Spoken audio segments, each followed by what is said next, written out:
Welcome to the regular City Commission meeting of the Ormond Beach City Commission. It is Tuesday, February 5th, 2019 at 7 p.m. and we are in the Commission chambers. I hope you felt welcome tonight by our Finance Director, Kelly McGuire, and City Engineer, John Noble, who are our greeters this evening. And I'd like to introduce the folks who are sitting up in front of you. To my right, your left, Wendy Nichols, our Recording Secretary. City Clerk, Lisa Dame. City Commissioner from Zone 1, Commissioner Dwight Selby. Our Deputy Mayor and Zone 2 Commissioner, Troy Kent. To my left and your right, Zone 3 Commissioner Susan Persis. Zone 4 Commissioner Rob Littleton. Our City Manager, Joyce Shanahan. Our Assistant City Manager, Claire Whitley. City Attorney, Randy Hayes. And for those of you listening online, I'm Mayor Bill Partington. If you would, please rise for the invocation, followed by the Pledge of Allegiance. And our invocation tonight is given by Reverend John J. Seelan from Bethel Ministries. Reverend. Let's pray together. Father God, we come before your throne of grace with thanksgiving and adoration for our city and for these precious leaders. And Lord, we thank you for your word says, if my people who are called by my name shall humble themselves and pray and seek my face and turn from their wicked ways, then I will hear from heaven, I will forgive their sins, and I will heal their land. We pray that you would heal our land. We belong to one of the greatest lands in the whole wide world that submits to you, that asks you to bless us and protect us. And Father, I pray for these precious leaders who have given up their times and their resources to serve you and serve this community, Father.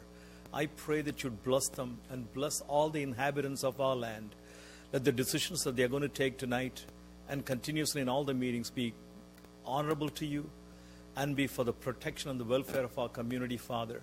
We pray that you'd surround us by the blood of the Lamb to protect us from any evildoers, Father, any calamities. Father, we submit to you. We pray for healing. We pray for prosperity. We pray for wisdom. And we pray for your guidance. We ask it all in your precious, holy name. Amen. To the flag of the United States of America and to the republic for which it stands, one nation, under God, indivisible, with liberty and justice for all.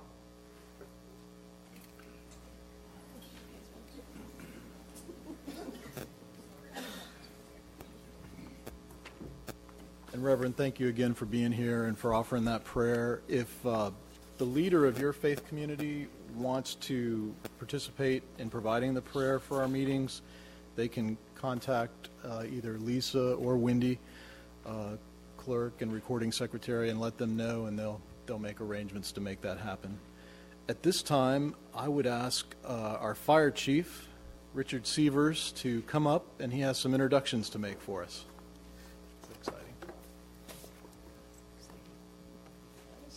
Thank you very much, Mayor and Commission. I have the honor of introducing our new firefighters to the city of Ormond Beach. And these guys, I want to say, they really clean up well. I think they look so nice. I'd love to see this. Maybe we should wear this every single day. But I wanted to say that these firefighters also have finished all their orientation, and now they're on shift running calls. So if you see them out there, but this is our way to go ahead and welcome them. The first one I want to start to my left is Zachary Snyder. And Zachary's attended the Fire Academy and Emergency Medical Technician, EMT, at Daytona State College right here locally. He's also attended high school in St. Augustine. He just moved to Ormond Beach as a new homeowner. Congratulations, Zach. Zachary also served in the military and currently one of our reserves. So we're very proud of that. He'll be starting paramedic soon in the near future. And again, I want to thank you for your service to our country. Next on our list, right to his left, Joseph Licari. He also attended Daytona State College for his fire academy and his paramedic. He grew up right here in Volusia County and is currently living in the city of DeLand. He'll be also starting paramedics in the future. Joseph was attracted to Ormond Beach because of his beautiful beach side. He also enjoys learning about firefighting He's going to continue that, and he also has his hobbies is lifting weights and playing chess. So then, congratulations, Joseph. To his left, Ethan Wilson. He also, again, is another graduate from Daytona State College right here, attending the Fire Academy in EMT. Ethan grew up and currently resides in New Smyrna Beach. He also was a dispatcher for Volusia County for the past 6 years, which is a talent that will be very useful to us. So we appreciate that. He's also will be starting his paramedics training in the near future. He was also attracted to Deerfield Beach due to the close proximity to his home, and now spending time here, he feels very welcome by the residents. Ethan enjoys fishing, surfing, and spending time with his 2 dogs. Welcome, Ethan. And last but not least, Justin Bowder on our left. He attended, again, Daytona State College. They're all homegrown. They attended the Fire Academy and EMT there. Justin graduated right here from our local Seabreeze High School. Yes, great for Justin. He's also lived in Ormond Beach for the last 11 years, moving in from the city of Orlando. Justin is an active competitor in the USA Olympic weightlifting for the past 4 years. He's also competed around the country in his weight class and at national championships. His goal is to be one day to represent the United States at international competition, and hopefully also he can represent Ormond Beach for us. His future goal is to become as educated as he can in the field of fire rescue and to benefit the residents and visitors of Ormond Beach. I am proud to welcome them to our fire rescue family and obviously to the city of Ormond Beach. Thank you for your time.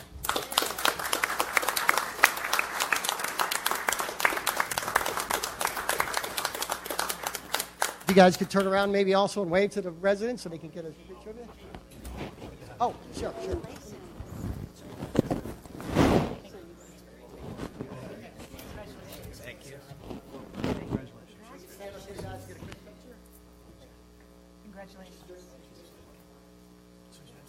Want to get all of us, Chief? Yes. Okay. I don't know. Sure.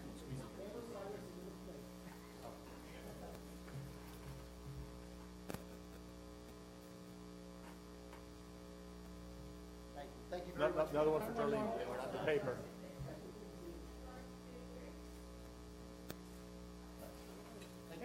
Thank you, Chief, and welcome.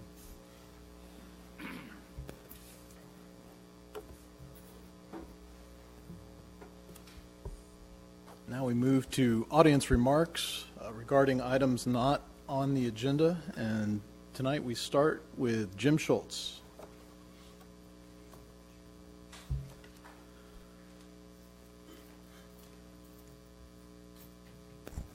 Jim Schultz, 117 Harvard Drive. I'm going to start by mentioning something that I didn't know last time I spoke here, mentioning herbicides being sprayed and the blue-green algae issue. The Florida Fish and Wildlife Commission has halted all spraying as of the end of last month because they want to do some investigations because data from going back at least 10 years ago showed that actually spraying fed the blue-green algae. Oh, okay. Something you think they would have made a bigger thing of when they had the Bowling Green University make that finding exactly 11 years ago. Okay, what I want to cover right now is, we talk about the swamp and all that in Washington. I want to go back a little bit on the fluoridation issue. The head of the U.S. Treasury in the 20s was Andrew Mellon. He owned the Mellon, he started up the Mellon Institute, which was a mega huge building in Pittsburgh. If you've ever seen it, it looks like 4 Lincoln monument buildings together. It is just a mammoth building. And anyways, what they did is they produced science to protect industry. And a lot of it, to say the least, when records got out, showed that it was highly tainted science. But he was also the primary owner of Alcoa Aluminum, which had the most litigation against it on fluoridation of any company in the country. So as the head of the Treasury Department, he also ran the Health Department. He created studies to prove the safety of fluoride. Could have been in his best interest, I don't know. Anyways, Frederick McKay, I was actually at the museum there in Colorado Springs back in 2006. He studied Colorado copper tooth, where they had these horrifically disgusting copper-looking teeth from fluoride toxicity, but they had fewer cavities. What he didn't mention was they also had a wonderful assortment of other minerals in the food they ate, which probably prevented the cavities. But anyways, then Harold Hodge came along, and he was the head of the Manhattan Project. Oh, he was put in front of the fluoridation projects as added insurance because the biggest polluter became the U.S. government when they started up processing uranium. Thank you for this opportunity to speak. Thank you, Jim. Next is a man who's been at meetings all day and apparently wanted to come for some more. Our county chairman, former Mayor Ed Kelly. Chairman, thank you for being with us. Thank you for all your hard work today. Thank you. Ed Kelly, 53 River Ridge Trail. Couldn't get enough. Our meeting, we gavelled out at 5:11 all day, but I wanted to thank all of you for what you've done on supporting the funding of the half-cent sales tax. We passed it today. For those of you who didn't know, it's going to give an opportunity for the people to vote. And I know that y'all are working on your priorities, and I wanted to but make sure that everyone understands that you, as a city, determine the projects and where you want to spend those. And I know you've had input from residents on priorities. Several of those, one of those I've actually been working with. If we get this passed, one of the things I've been working on is the Hand Avenue extension. I've talked to 3 other possible partners in making sure that that works together. We can work, that's one of them. And of course, Granada, which I drive every day and sit in traffic, is another one that I know that you want to address and fix. Commissioner Kent, I thought of you when I looked. They changed it from the way they changed it 5 years ago back to the way they changed it from, where the traffic backs up at 95. So you sit there. I remember you complaining when you were going to Pathways to school. We changed it, and it worked great, but they changed it back. And I said something at a TPO meeting. Did you go to a national conference on highways, to the FDOT, and someone had an idea that it might work to stagger the traffic lights, or it might work to go backwards in the way you've done things? Anyway, thank you all for supporting that. And excuse me if Mary Margaret and I leave to go have dinner. I would love to stay for the rest of it. But and as you get your priorities done, we started our list today, and I know y'all are going to get those done. And you control it. The money comes to you, and then we'll work together with that money, putting it together with county money, state money, and hopefully federal money. So thank you for listening to me. Thank you, Chairman. Thanks for being with us. And Joyce, I think ours is going to be, our priority list is going to be on the website. It will be, but we'll also bring it to you in a workshop probably next, the 19th. Okay, great. Next is Damian Richards.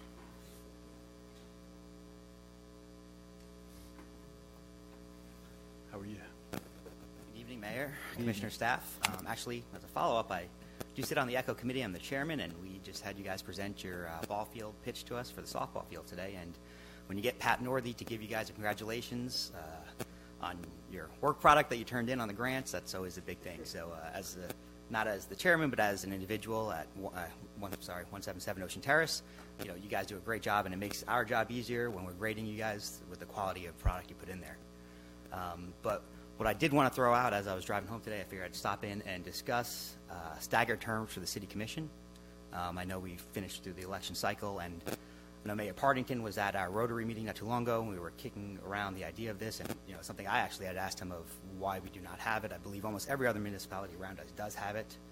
A majority of my law practice is dealing with condominium and homeowner associations, and it's bad business practice not to have staggered terms. So when it doesn't mean that it happens all the time, but when you have a full replacement of all the members, you lose that institutional knowledge. It's more of a chore for staff. It's definitely harder hit on the budget because now you're retraining everybody. And it doesn't matter what their agenda is. It doesn't matter what their beliefs are.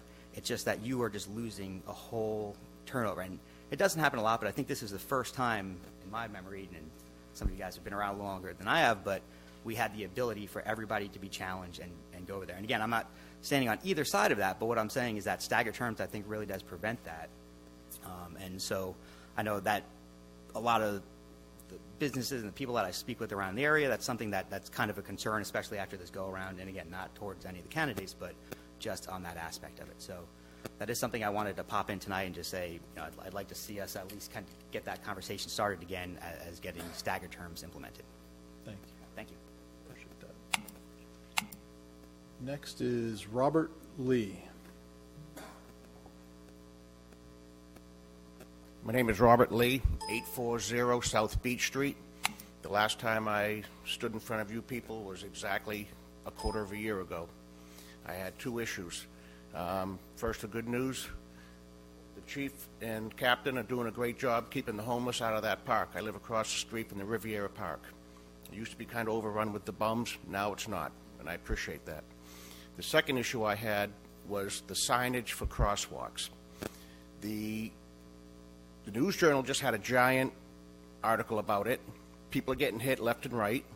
There was a lady in Holly Hill from Ormond Beach last week got run over in a crosswalk, and she was killed. So I brought up the subject 3 months ago. I see nothing has been being done. People are writing letters to the editor. What can we do? I'm going to ask you the same question I asked you 3 months ago. Why do we have these yellow paddles in the road in front of a bar, in front of the library, but not in front of city parks where people behind my house from the Riviera Old Folks Home use their Jiffy scooters to cross the road? This is a warning. We need to do something. Are we waiting for someone to die in our neighborhood? Can we please do something? Thank you for your time. Thank you. Appreciate that. And then last but not least, Jim Cameron. Thank you, Mayor. I'm Jim Cameron, Senior Vice President, Government Relations, Daytona Regional Chamber. And I left Lisa, them over there, Wendy, some flyers that they'll be getting to you. Okay. Thank you. This is some activities coming up. Just want to make sure that y'all aware of. We got y'all registered for Volusia Days at the Capitol, March 19th and 20th, though. And you'll see in there, these are invited people, just that we're looking to have. And I'm getting some feedback, though. DEO, the new DEO director, Ken Lawson, he's going to be joining us. And we got penciled in by CFO Jimmy Petronas be joining us. But then some other strategic type meetings that we're looking to have, though, that we've talked about before. Mayor, I believe you was in on this. But the Department of Emergency Management, we're still working chamber-wise with other cities and such. Trying to get reimbursement, FEMA reimbursement dollars for Hurricane Matthew, I believe it is, and so others. But anyhow, so that I've got a meeting set with the Florida League of Cities President, Mike Sittig. Also, we're going to be talking about homeless issues with the State Office Director for Homelessness, Eric Braun, and workforce housing. This is something that's being talked about more and more and more. So we've got the exec for Florida Housing Finance Corporation. We're going to have a meeting with him. But also, Commissioner Selby, I know that you mentioned the other night that y'all talked about septic to sewer. So I'm working on that with DEP. I'm looking to get in a meeting with them, Division of Water Management. So somebody there. But so that's coming up, and if anybody has any more questions on that, let me know. But then the next item here, just wanted to make y'all aware, this is something, Chamber, we're doing in partnership with River to Sea TPO and working with Lois Bolenback on this. And like I said, it's going to be transportation and local economy, February 25th at Emory-Riddle. But we've got, like I say, District 5 Secretary Mike Shannon talking about, again, the Central Florida projection outlook for transportation, and then Representative Tom Leake, him being on Appropriations Committee, he's going to be talking about it from the state perspective. And then transportation and location of new businesses, John Crossman, but then Rusty Roberts with Brightline Trains. We want to make sure that we get that message to known. We want a stop in Volusia County. Great. Thank you, Jim. You brought it in just under the line, and it gets better every year. I mean, the last 3 or 4 years, you've really been at the top of your game, getting the pivotal leaders in Tallahassee in front of us for these meetings. It was Governor Scott the last couple years. Some of the budget directors who can actually explain exactly what's going on with the budget documents and the sweeping and all the different funds. So it really does pay off, and I appreciate your hard work and effort, and then including us in it every year. So thank you for that. And I appreciate that. I mean, let me add, I mean, now I will say that they did, you saw in the budget, presented or recommended by the governor, is that they are saying go full funding for housing, workforce type housing, $338 million. So that's something we've always proposed, I mean, that we've always supported, right, chamber-wise, and so we're going to be pushing that much more so up there, though. But let me add, if there's anybody not on this list or that you want me to get a specific meeting on with, let me know, because I'm working on setting those up right now. We'll do it. Thank you.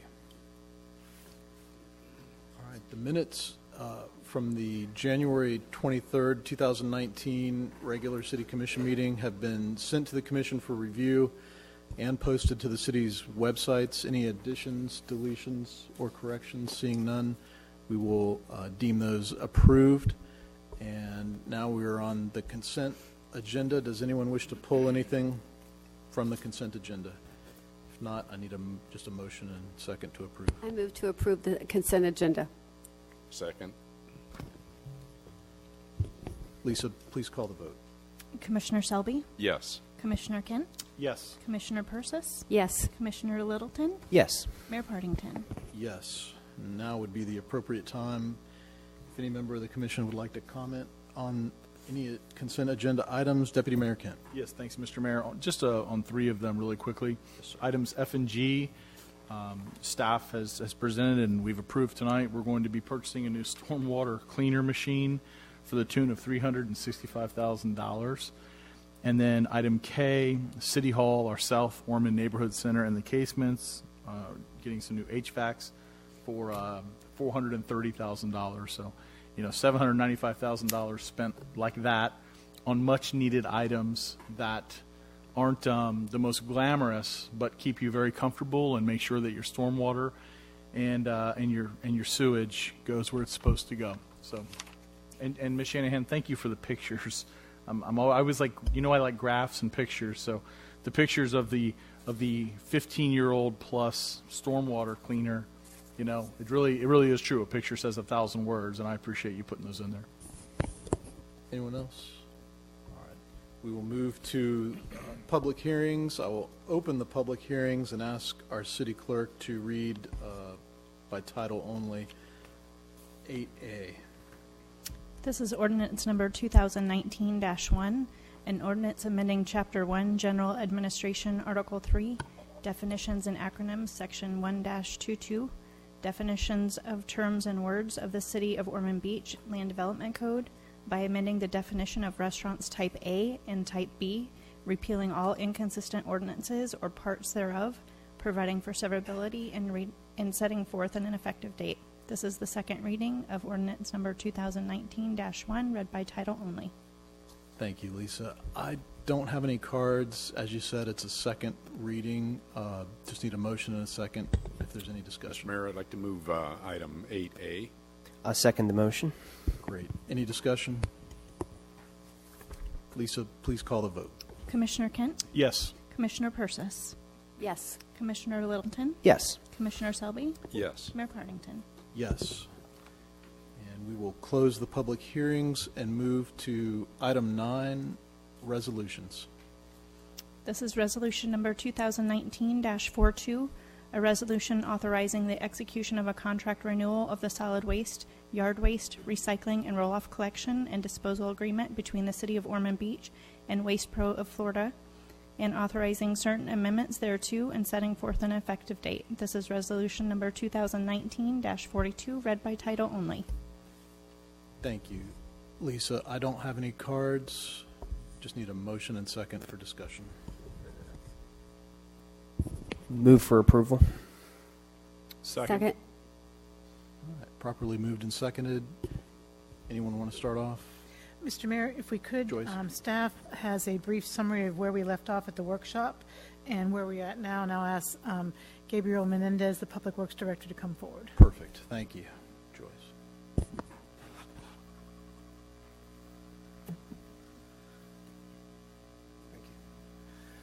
Good evening, Mayor, Commissioners. I'm Gabriel Menendez, your Public Works Director. Back on the 23rd of January, we had the workshop, and I just wanted to quickly go through a couple of things that we came out of that workshop. The reason we had the workshop was we have a depressed commodities market associated with recyclables. Simply stated, the cost that costs to process it is more than the sales prices that we're getting for selling the commodities. I'm not sure if this is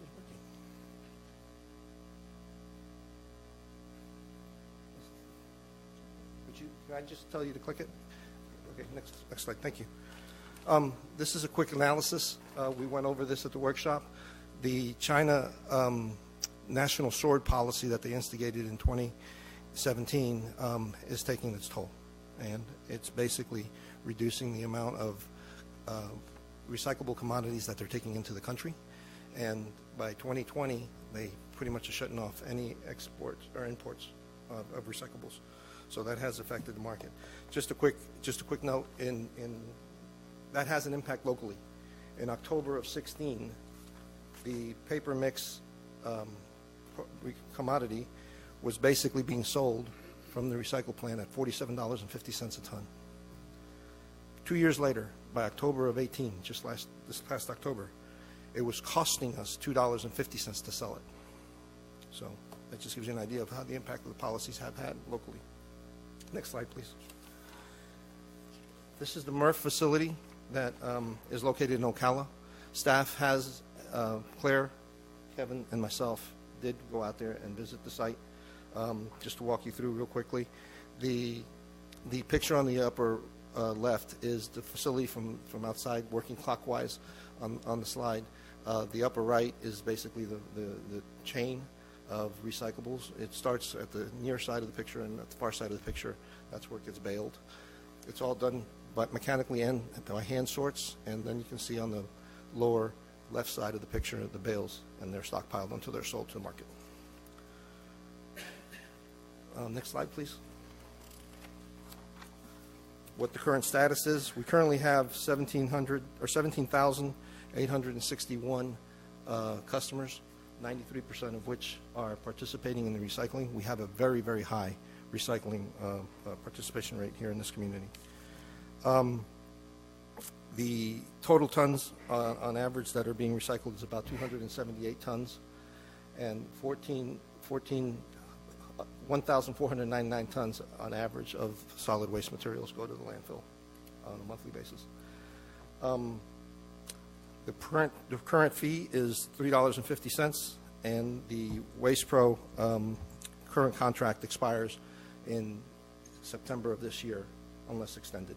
And we do have an option to extend it for 5 years. That's part of the amendment for this evening.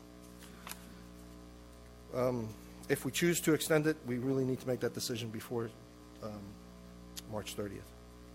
That gives us enough time to if we choose not to extend it, that gives us enough time to do an RFP by the time the expiration date occurs. Next slide, thank you. Here's from the MRF. This is the facility back in Ocala. This is what the breakdown is on the different products. The only two products that are ending up in the landfill from this is the unmarketable glass, crushed glass, and they're using that as cover at the landfill. It's being used for that purpose. and the unrecyclables, the contaminated material that's in that stream. That said, next slide, please. This is where we fall within our within the county in terms of the rates. Our service level is 2 solid waste pickups, 1 recycle pickup, and 1 yard waste pickup per week. And in that category, we're the 4th lowest in the county. Our rates are the 4th lowest in the county. Next slide, please. So the summary from the workshop was basically we opted for, in discussions, we opted to move forward and consider and evaluate further option 2, which was the elimination of glass, the elimination of glass from the recycle stream. That this would reduce the processing tonnage that we pay for in that cycle, and as well as the program and it will maintain the recycling program in the community, as well as we want to increase the education component for that. The cost of that to us is an additional $1.21 per residential unit. And again, we mentioned that we included the extension of the contract. We've had numerous questions. I think I've answered most of them in this presentation, but if you have others, please, I'm here. Thank you, Gabe. Any other questions for Gabe? Commissioner Littleton. Well, I'm for what staff's recommending.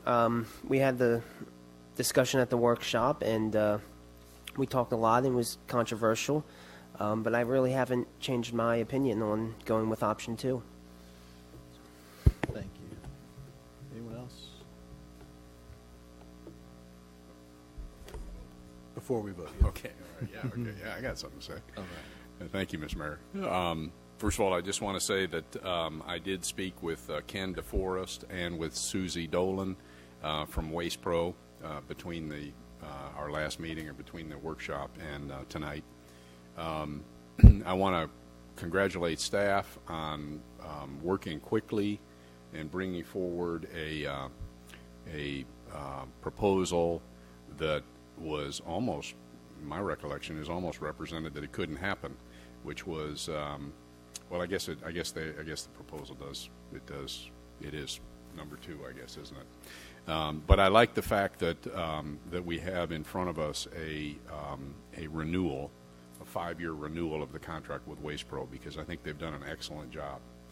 I know my personal service and in my neighborhood, and I haven't had any complaints from residents regarding the service. And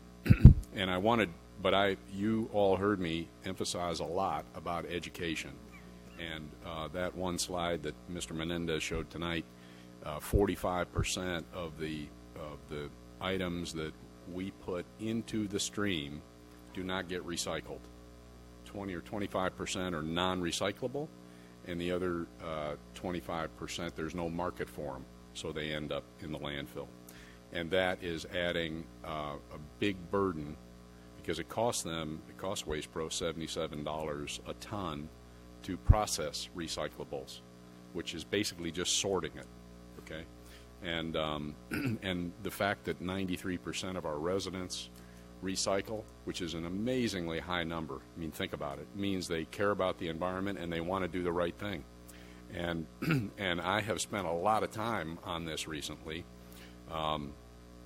and honestly, I'm still confused. I still shake my head. I mean, it's not simple. And I think the packaging industry has contributed to this. I'm not a black helicopter guy, but I mean, I got to get a magnifying glass out to see the number in the little triangle on some of these, and I brought some in to show you, on some of these plastics, especially. Plastics is what I'm talking about. I also wanted to mention, so education to me is huge. Not only will it dramatically help to get people doing the right thing, and we have a couple of handouts, that Waste Pro has produced and city staff has produced that will be widely circulated, available on the website and so forth. But we really got to do even more. And I just wanted to share one thing that came about just the other day. Emily Johnson reached out to me. Emily grew up in Ormond Beach. She is the education coordinator for 4 Ocean. The number 4 Ocean. They're the organization. Many of you may have seen them on the internet. They're cleaning, doing all those big islands of plastic that are out in the ocean. That's the organization. She lives in Boca Raton now, and she said, it's my job to teach children and adults alike about recycling and reducing their plastic use. She goes on to say, most people do not understand what recycling really is, and a lot of them do wish cycling, in quotes, putting random and sometimes hazardous items in the bin. I have extensive knowledge in plastic chemistry, recycling protocols, and sustainability, and she's making her services available to us to help educate our citizenry. And staff has already reached out to her, and I'm excited about getting her involved. And this came about, her knowledge of this came about through her mom, who still lives in Ormond Beach, saw the article in the Ormond Observer. Thank you, Jarlene. And she then reached out to me, sent me an email. So I'm very excited about that. I actually brought in, I have some props here. Okay, so this is a number one, okay? Just so, most people, I wasn't sure, but that's a number one. Totally recyclable. By the way, on the plastics, only number 1 and number 2 are recyclable. Everything, it goes like to at least 7, maybe further, I don't know, but I know it goes to 7. And the top. Top? And the top cap is recyclable. And the cap? Okay, yes. Thank you. This, it took me, I don't know, it probably took me 15 minutes to even find the number on this, okay? And I don't remember what it is, but it is recyclable. I think it's a 1 also. But the number is like hidden, okay? Now, is this recyclable? It is. It is. It's a number 2, okay? So that's recyclable. I mean, whatever. The pills aren't. The pills I'm going to use. That's a lead. That stuff is like gold to me. I don't know about you guys, but so how about this? Are these recyclable? No, hang on. No, let me get the brands out. Are these recyclable? I told Commissioner Littleton that he would be able to see these also. Are these recyclable? It's not a trick question. Yes and no. Believe it or not. Yes and no. This one is a 7. This is a 7. This one is a 1. Now, what I'm saying is, does it make any difference to me? This is what I told my wife. I already told at the commission at the last workshop. I said, honey, turn the bottle over and look at the number on the bottom of the. I don't care which orange juice you buy, but buy the one that's in a recyclable container and let this stuff rot on the shelf, okay? And then these guys will figure out, use a 1. You can't, the layman can't tell the difference between these two things. Anybody want to come up after the meeting and touch these two things, they can see them. And then I just wanted to show this too. This is also recyclable. This is a 2, okay? So the point I'm making is plastics especially, I think, are incredibly confusing. Aluminum, of course, we know is totally recyclable. Steel is recyclable. Metal cans, you just got to clean them out.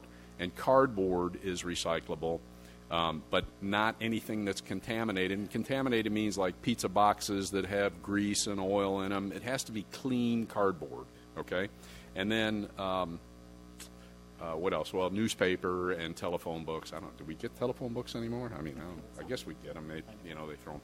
But newspapers are recyclable. It won't be long before nobody will be getting a printed newspaper. It'll all be digital. All be online. So anyway, I just wanted to say that that education, I think, is so incredibly important. When I found out that it kills me that glass is not recyclable. I'll admit it. I prefer to drink my beer. I do drink beer. Hey, we got a Supreme Court justice who drinks beer, right? So can't be all that bad. I drink beer.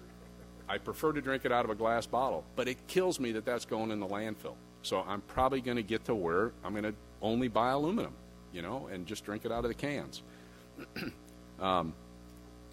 So all that being said, I know that our citizens want to do the right thing because I want to do the right thing, and 93% of them are already doing it. They're already recycling. Oh, one other thing I want to mention is plastic bags, okay? The kind that we get at the grocery store.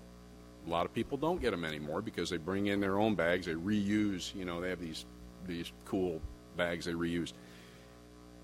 those plastic bags are recyclable, but you got to take them back to the grocery store. Don't put them in your recycle bin. That's one of the worst things for the materials recycling facility, the recycling facility, because those things get caught up in the gears, and it takes hours to get the plastic bags because they blow around. And some people take their recyclable materials and they put them in a plastic bag before they put them in the bin. You know what happens when you do that? They take the whole bag at the recycling facility and they throw it in the landfill. They don't even open the bag, okay? Because they don't know what's in there. They don't want to mess with it, and they take the whole thing out, okay? So these are, and I'm sure some people do that. They probably have a bin in their kitchen, and they put their recyclables in a plastic bag, and they put that in the blue tub, and it ends up at the curb. But it's going in the landfill if they do it that way. They can still use that bag. They just need to undo the bag and dump the recyclables into the bin. So, I'm sorry. Thank you for indulging me here. Unfortunately, I'm probably going to vote against this. And the reason is I do not support charging our residents more money before the end of this current contract. The current contract ends September 30th. It'll probably take 90 days. And we're only talking $1.21, I think it is, on a $3.50 monthly charge. We're adding $1.21 to it. But I'm standing on principle. I've expressed that to the Waste Pro people. I expressed that at the workshop, that I was not in favor of raising the rate to our citizens mid-contract. Waste Pro is a big company. I know they've been losing money for a while on this, but I think they can handle it, and I know that they want to stay in the deal for the next 5 years. So thank you. Deputy Mayor Kent. Thank you, Mr. Mayor. And that right there is one of the reasons why I love this commission. Commissioner Selby just did an incredible job educating not only this commission, but all of you. And I'm just curious, with a show of hands, if you learned anything new about what or wasn't recycled, would you raise your hand if you learned anything new? Take a look at that. So every member on this commission, and thank you for participating, but every member on this commission does their homework. And Commissioner Persis, I think what just happened is what you were talking about at the workshop, which was get into the schools, because our kids will badger the parents. And I'm going to put a charge out for all of the commission, but Commissioner Selby, you need to be in the classrooms. You need to be there. If I can pass a background check, I'll do it. I think you're there.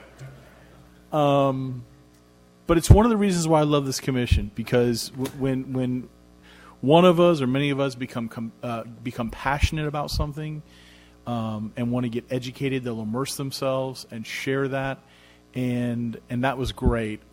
Ms. Shanahan, as far as the educational piece we're going to do, just my opinion, but like that attention about glass containers, almost like maybe like a red circle around it with a line, you know, so people know. Because I also agree with Commissioner Selby. That one blows my mind that, the glass isn't recyclable. And I would always prefer to drink any type of beverage, whatever it is, out of glass. I just think it's healthier for me and you and everybody else. But I also, while we're on this item, want to tell Waste Pro and Ken, what a great job you and your company do in Ormond Beach. I, like Commissioner Selby, have received 0 complaints about the service and reliability, and you're a big part of that, and I thank you for your leadership in this community, and I just ask that that continue. So thank you for that. And other communities are doing away with their recycling program. They're just not participating anymore. It's going to cost more money. They're not going to do it.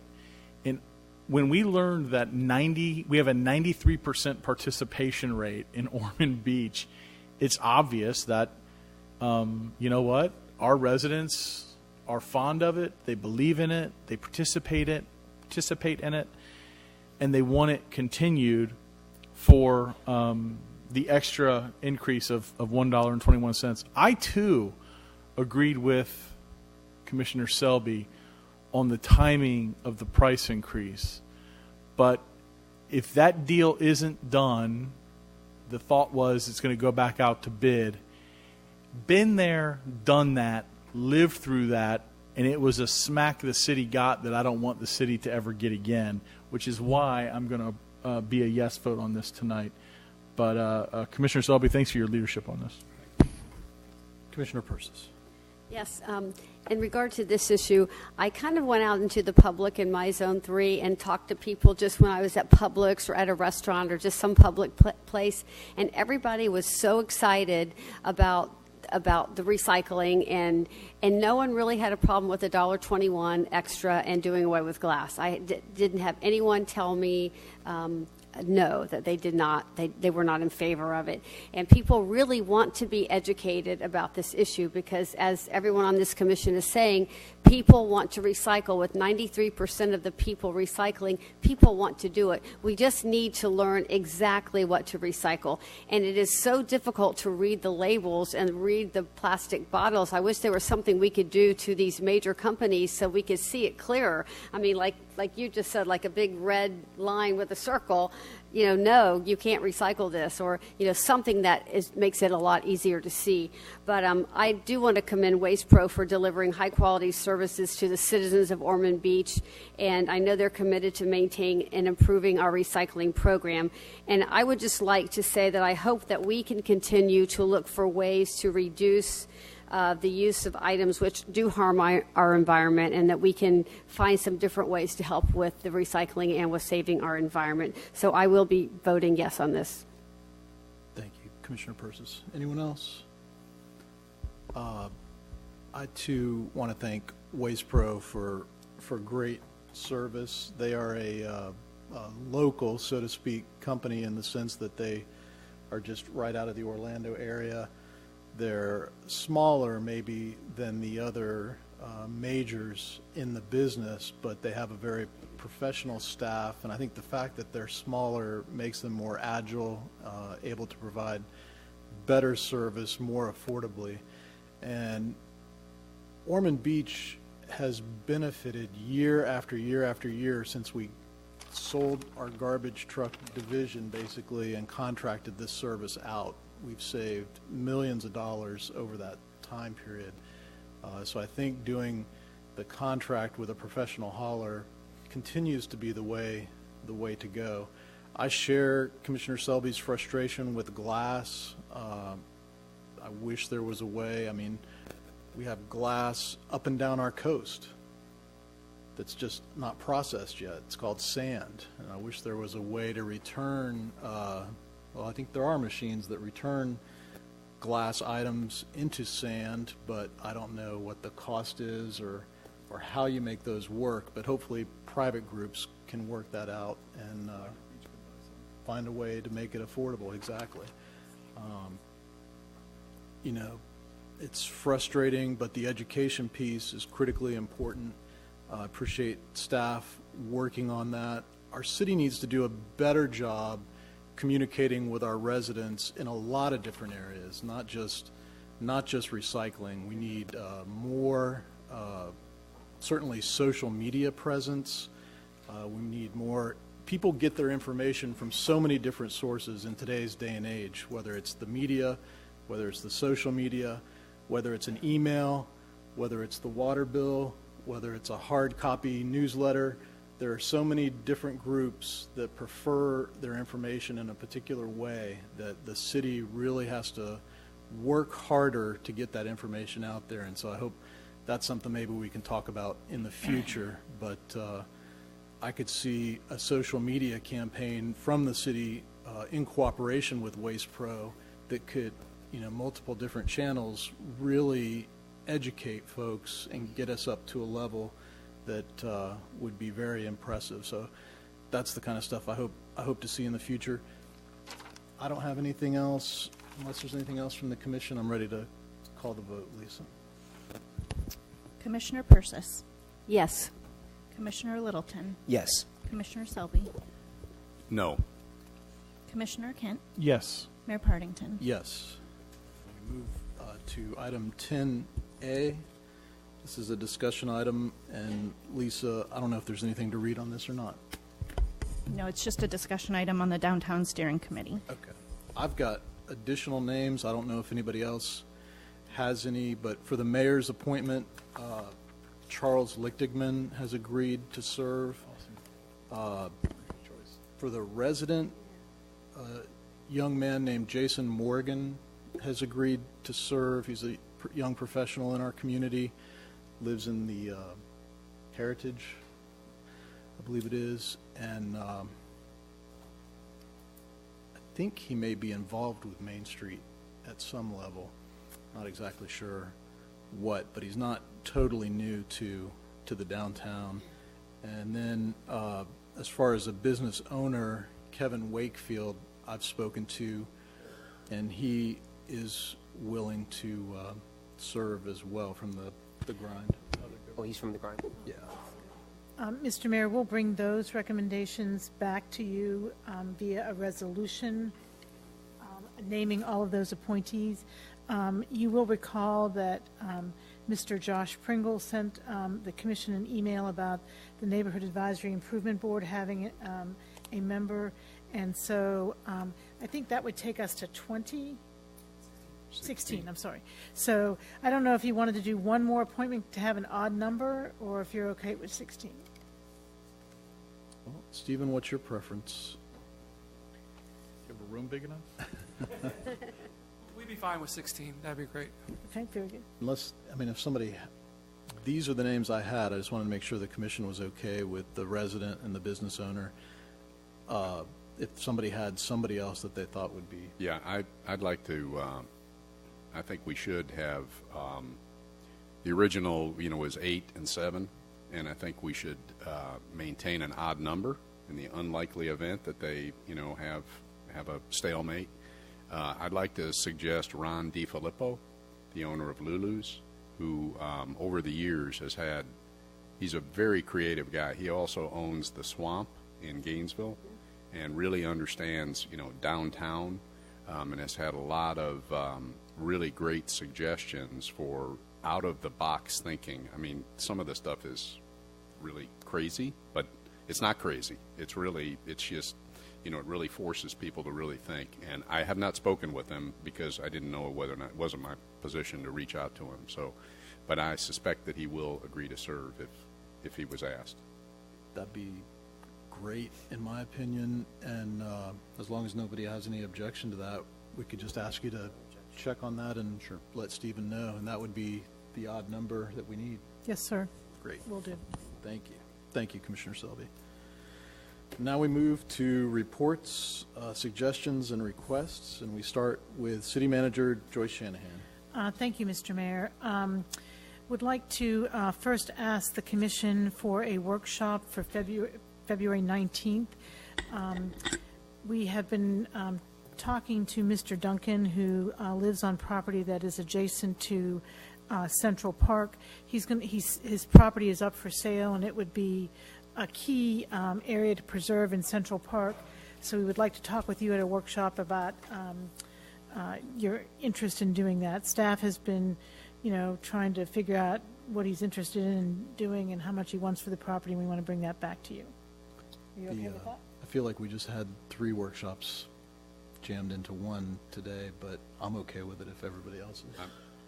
I'm sorry, but I will be out of town on the 19th, so I will not be able to make the commission meeting or that workshop. Okay. Very good. Will the workshop, Mr. Mayor, it's just the one item. Do we need to meet at 5:30? Well, I was going to see if you wanted to revisit the sales tax items. We are going to be putting that on OpenGov platform. You all have not necessarily prioritized them, but I didn't know if you wanted the residents to do that first and then revisit that. So I was going to bring both of those items to you. So you had more. I know. I didn't get to finish what the... So. I'm fine with that. Just personally, I hate that Commissioner Selby won't have input on that piece. Okay. Well, we can... The first piece I'm okay with. Don't mean anything by that, Commissioner. But, the second piece, I think you probably want all 5 of us. Maybe we have it as a discussion item at a commission meeting. That'd be fine. Okay. Okay, we can do that. So maybe that meeting doesn't have to start at 5:30? No, it does not. I think we could start at 6 o'clock. Perfect. So that's on the 19th. And then you have your strategic planning workshop on the 27th. and your financial trends workshop on March 5th before your city commission meeting. And that one starts at 5:30, and that's a joint workshop with the city commission and the budget advisory board. March 5th? March 5th, yes. What time is that? It's 5:30? 5:30. I wanted to let you know that they're finished setting the piers on the pilings on the Casson Park Pier, and they have completed the framing of the pier, and they're adding the railings now, and they've got about 200 feet of the decking completed. I think they kind of start from the shore and work their way outwards. So they've made good progress, and we're hoping that they're going to be finished soon. So they've done a good job so far, and we're pleased with their work on that. The Forest Hills Connector Trail is nearing completion. They're installing the light poles now, and we'll have some sort of like grand opening ceremony to invite Tomoka Elementary School and the police chief to ride bikes and walk the trail on the way to school, and anybody else that's interested in doing that. So. The work on the McDonald House south wall tower is complete. We were doing that one wall just to see what was underneath there. Staff is working with A.M. Weigel to review the project cost as they scale that for the whole building. So we should be bringing that to you in the near future.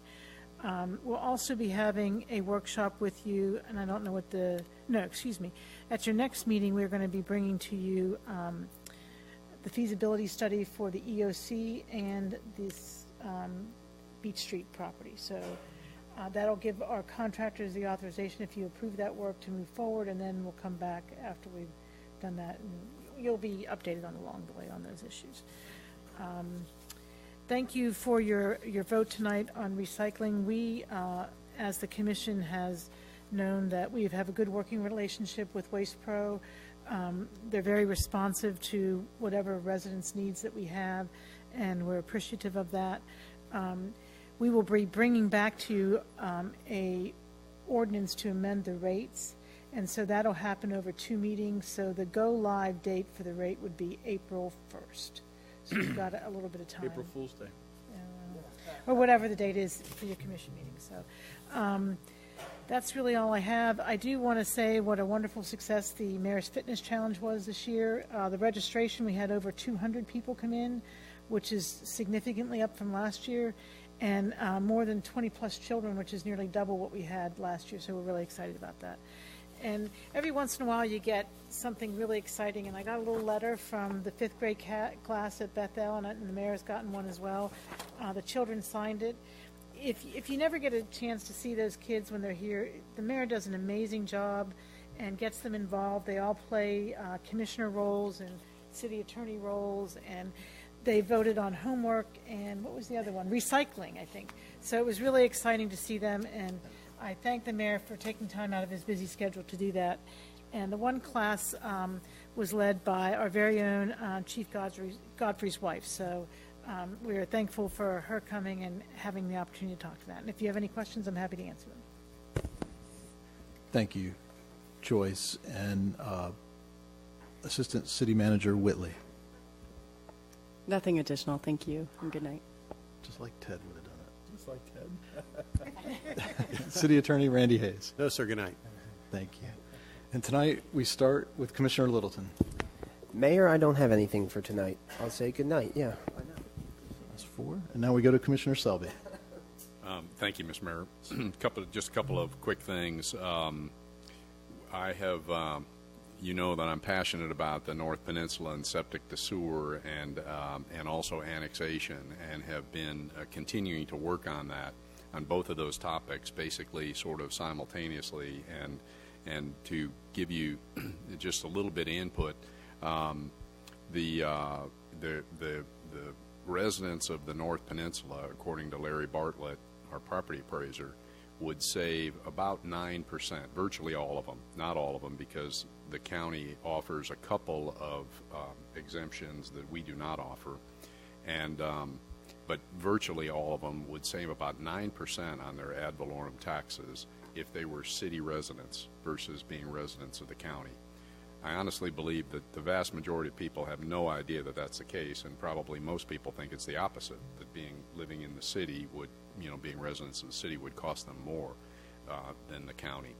So a train of thought is that the incremental cost that the homeowner would need to bear maybe could be borne by that savings in their ad valorem, so that while their ad valorem, in the event that they did choose to annex and the sewer was available, that could then be paid for over time with that savings on their ad valorem. So that's actually very exciting. So we're kind of working on that. I'm sure it'll come up on the 27th at our strategic planning retreat, and we'll get a sense for whether or not the rest of you all agree with us is something that we really should pursue. But in the meantime, I'm doing a lot of background legwork on that. The other thing I just wanted to mention was it was great to have Chairman Kelly here tonight, and I'm very proud of the County Council for passing putting the referendum on the ballot in May, making that official for the half-cent sales tax, and the fact that he specifically talked about the Hand Avenue extension, and I believe the other partners are probably the City of Daytona Beach, maybe Consolidated Tomoka, the landowner and so forth. So that's an exciting time. And of course, water quality came out as a huge environmental issue. Really, the septic and water quality was a huge environmental issue in our OB life. So I think people of Ormond Beach care about the environment, and they want us to move forward on the water quality issues. So, and with that, Mr. Mayor, I'll say good night. Thank you, Commissioner Selby. Deputy Mayor Kent. Thank you, Mr. Mayor. Ms. Shanahan, when's the fishing tournament in Central Park? Oh, I have that right here. Is it the 15th or 16th? Yes, it's coming up. Here it is. Hold on. I'm sorry, I forgot to mention. That's okay. You usually do, and I didn't have it in front of me. Saturday, February 16th, Central Park, starting at 9 a.m. Right, and that's almost in the backyard of our mayor and Commissioner Littleton, and it's a great event. And if you have any children or grandchildren 12 years old and younger, your city provides this wonderful, family-oriented, wholesome event where your children or child can go out there and try to catch a freshwater fish. This is one of the tournaments that my son Wyatt actually won. He normally, when he goes with Dad to the tournaments, gets skunked.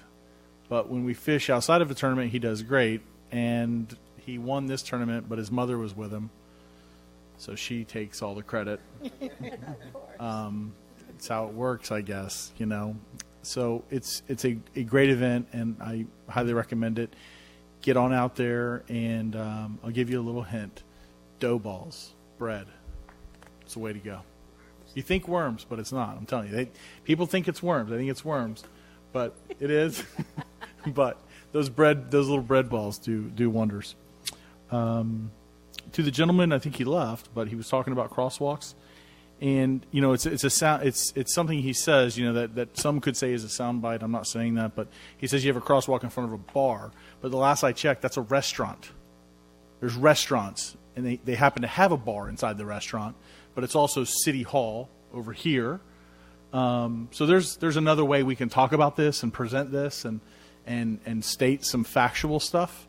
And we also, of course, have one across from Andy Romano Park, which goes to restaurants on the other side of A1A, and they happen to serve alcohol and have a bar inside there and a restaurant as well. So I don't want you all to think, or anybody listening online, that we put crosswalks in front of bars. That's not what we do. But pedestrian safety is very important to this commission and extremely important to me, and we have talked about it for some time, and I would like for these things to happen overnight. Unfortunately, they don't. Most of the roads are state roads, and FDOT is not the quickest group to work with. No offense if any FDOT employees are out there. It takes time, and we're working on it, and we know there's a need, and we would like to have more of them, and my belief is we will have more of them. It's just going to take a little bit of time.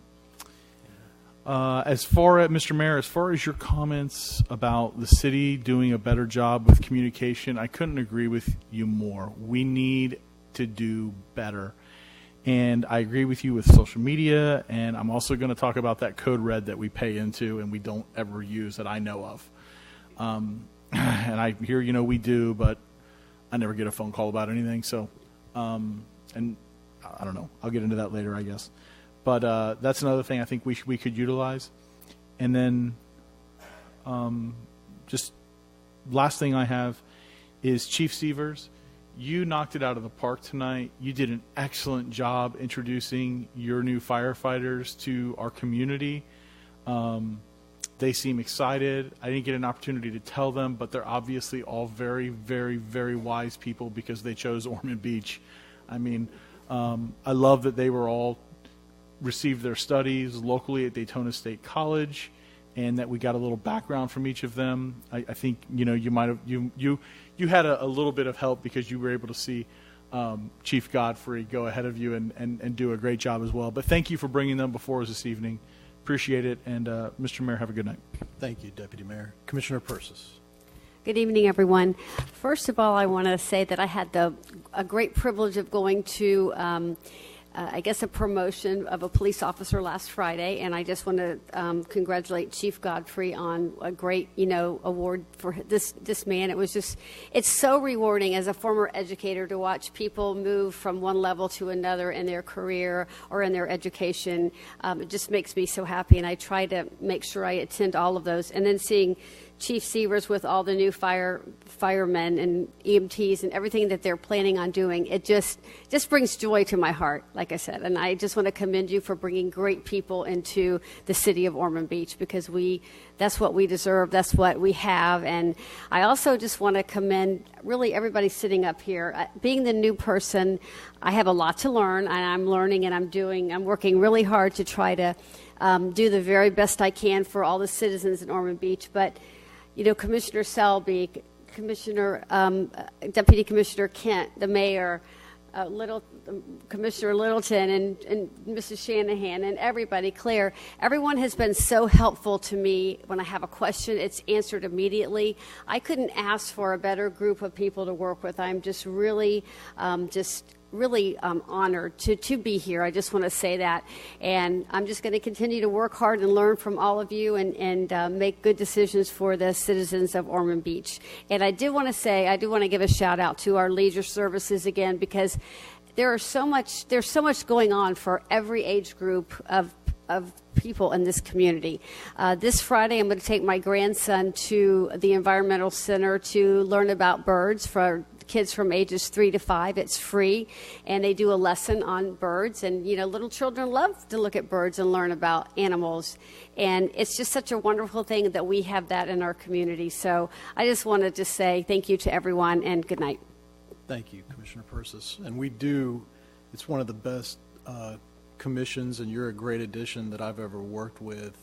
I was thinking tonight about the amount of information we had to consume for both the 3 workshops and tonight's agenda packet, but everybody shows up well prepared and ready to make good presentations and make your points. And so to me that's impressive, and I expect it to continue. So I thank you for recognizing that, taking the time to recognize that, because really there are cities where it does not work that way. So we have to appreciate that. And even when we all don't agree, we manage to keep it amicable and focus on the issue and the arguments. And I think that's another great selling point.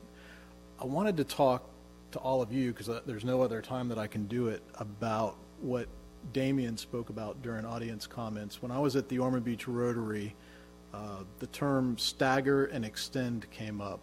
Stagger the terms and extend them from 2 years to 4 years, so that 1, you had more stability with the commission, and 2, you don't lose that institutional knowledge with turnovers during an election. And the folks at the Rotary group looked at me like, you're out of your mind. Why do you do it that way? Why do you put the city at risk where potentially everyone with any institutional knowledge could be voted out at one time?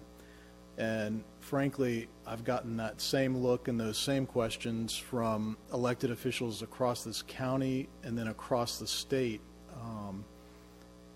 really not understanding how we got into the position where we did it that way and not understanding why. And so I feel like at this time, we're in a unique position to, having just come out of a very thoroughly vetted election, go into a ballot question for our residents regarding staggering and extending our terms. And since we've already committed to paying for the sales tax vote, it could be, I think, added on at the same time. And I just wanted to see if there was any other support. I would support allowing our residents to make that decision. And then Randy or Joyce, if you could comment whether you could get that put together in time to make it happen if the commission were to direct you to do so. Are you looking to do it on the same time as the sales tax referendum? Correct. I would be, since we're already paying for that as it is. I think you would have to have your ballot language to the supervisor of election by the 28th of the month. So that might involve a special meeting to do that. I'd have to come back to you with a timeline at your next meeting, but if you were interested in doing that, you'd probably have to have a special meeting. Maybe on the, because you have so many, you have a first and second reading for ballot. 2 readings on it? Yes. And then you have to advertise that, so that's why. So I'm going to open it up. Mr. Mayor, I would just say, it's funny because you and I have been on this commission 15 years, and we've had people tell us this before. And I had a constituent look at me, and she said, I'd be happy to extend all of your terms to 4 years, and I'll do it right now. I'll vote you in for 2 years, and if I like what you did, I'll give you another 2 years whenever you come up before me. I've never forgotten that. But we've already made the payment for this to be on the ballot. Let's put it out for the voters and see what they say. I'm absolutely behind it. Commissioner Persis. Yes, I'm absolutely in favor of that. You spend 6 months running for an election, 6 months. And as I said, I'm a new person. So I spent 6 months running, and then you have such a learning curve. And then you could be gone with someone else new coming in. And it seems like with stability, it'd just be a more even-keeled commission all around. So I'm definitely in favor of it. Anyone else? Commissioner Littleton. Yes. Certainly, I'd be in favor of putting on the ballot language that would ask our citizens if we would like staggered terms and 4-year terms in length. Commissioner Selby. Thank you, Mr. Mayor. There are some things that are really good about the way we do our elections now, being on even years and being in the midterm and presidential cycle, I think is really important. Some people might say, well, you could stagger terms, leave them 2-year terms, sort of thinking off the top of my head here, but you could leave them 2-year terms, but have an election every year so that, we'd have some people being voted on in the odd years. I don't think that's a good idea at all. I think the turnout could be terrible on those odd years. There's a fairly healthy undervote right now, even on the presidential years, even with such an informed electorate like we have in Ormond Beach. But I'm frankly surprised that the undervote being people, meaning that for those of you who aren't familiar with that language, undervote is you vote for president, but you don't vote for city commissioner or mayor. You don't vote for a lower office, so that's called an undervote. And we have a fairly high percentage of that, even though it's not as high as in other communities for sure. So I think I would definitely like to hear how the citizens feel about that. I remember a discussion I had with Marilyn Crotty, who's going to lead who's the part of the Good Government Federation or whatever it's called. I don't know. Anyway, she's an expert at local government, and she was astonished. This was in the first ethics class that I attended, to find out that all five of our city commission is up every 2 years. She said nobody does it that way, and you shouldn't do it that way. That it's just stability is so important in municipal government, and you just run the risk of not having that stability. So I guess those are just some of my thoughts off the top of my head. But yeah, it's a good thing to get out there. Oh, one other thing is that I think we should think about is right now we have a winner take all. Our system is winner take all. So you don't even have to have a majority to win. And I'm not really in favor of that. I really think that it would be helpful to move our election maybe to the primary time, so that if there are multiple candidates in a race, then there wasn't a winner, there was not a 50% plus one in the primary, then that would be the election. But that if there was not a winner, a 50% plus one, then the top two would go to a runoff on the general election. So I just think I really think that it's important that the winner get 50% plus one, so or more. So with that, Great. Thank you, Commissioner Selby. Do you have enough direction, Joyce, on this stagger? Yes, I hear the extend and stagger to bring that back to you at the next meeting with a sort of a slate of what you need to do. Thank you. All right. I do have a question. So I've got lots of forms that I can pull out from years past, so that's not going to be that much of a problem to get an ordinance ready. So 4-year stagger terms, what about going back to the primary system? Do you want to introduce that? Do you want to keep it the way that it is now, where it's winner take all? I'd be fine with putting it on the ballot that we have a primary system if there's more than 2 opponents, right? Whatever the county does. Okay. I think that's a good system if our citizens decide. I agree. I think we're all fine with that. What I'm suggesting is that the election be at the primary date. So we would all be up at the primary date, and then if there's not in any given race, if there's not a 50% plus one winner, then that would go to a runoff on the general election. Because right now our election is the general, right, and there's no if there's multiple candidates, there's no opportunity for a runoff because the general election is the last election. Got it. We can do that. Great. Thank you, Randy, and thank you, Joyce. As far as the pedestrian crossings, Deputy Mayor Kent, you're right. We work on that every day. I know staff is working on that. And then weekly or bi-weekly, I know Commissioner Selby's working at the TPO. I had a meeting with DOT last week and some other stakeholders, and DOT is well aware of our concerns about the pedestrian crossings, particularly on A1A, north and south of Granada. And I think those are coming. I think DOT realizes there's an issue with pedestrian safety, and they are coming. The gentleman that spoke earlier is on a county road, if I'm not mistaken. So that would he would need to go to the county and try to get them to make that improvement.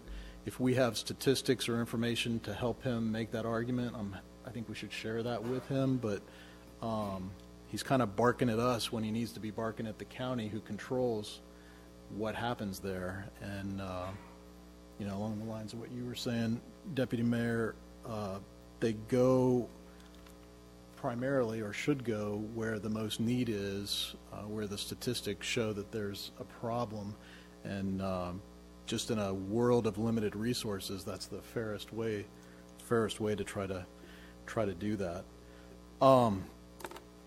Granada Grand, it was the 5th annual Granada Grand this Saturday, and so after signing up for the Mayor's Fitness Challenge with my family, we went and walked around. It was bigger and better than ever, really well attended, big crowd, even though the weather wasn't, it was a nice day, it just wasn't bright and sunny. It was a little kind of like London weather, a little overcast and cool, but no rain. The rain held off, and a lot of happy vendors and a lot of happy residents enjoying the great art and other items that our community sells.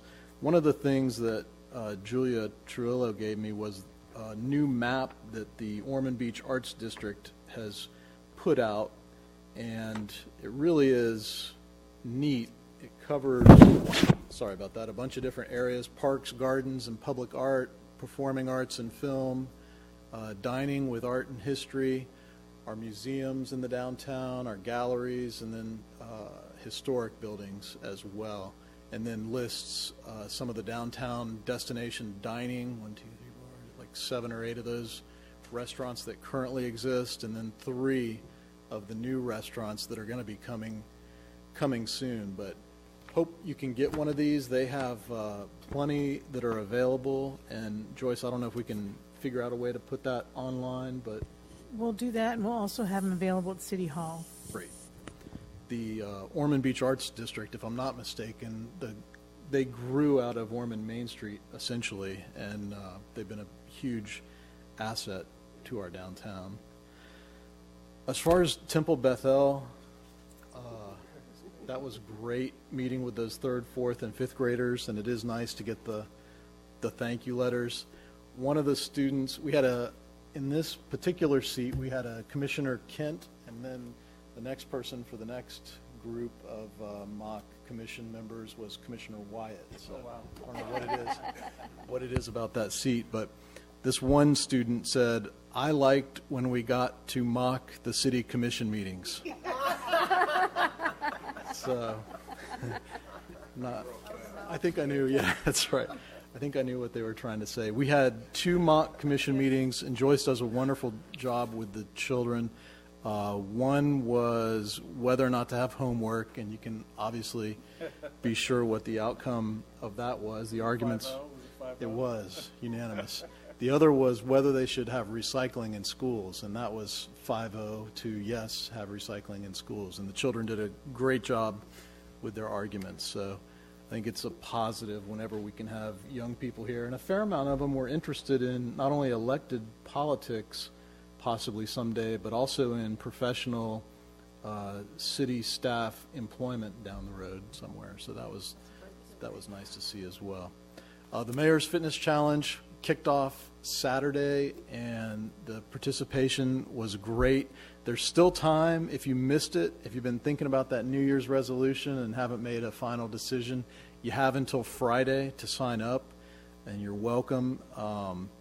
The number of things that you can do, whether it's cooking, nutrition and dining, food shopping tips, individual and group personal training sessions, all access, free and discounted participation at fitness centers and group fitness classes, trail hikes, kayaking, biking, yoga, tai chi, swim classes, bowling, roller skating, lunch and learns, something I haven't done since elementary school, square dancing. I think they still do that, but they have an adult group that does that.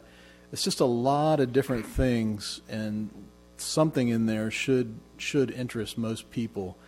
So feel free to join us. We have plenty of room for anybody else. Christina does a great job with this, and great prizes as well, cash prizes. And it's going to be, we have some amazing partners that help us with all this, and it's going to be the best year yet. So looking forward to that. And with that, we will say good night. Thank you all. 8:26.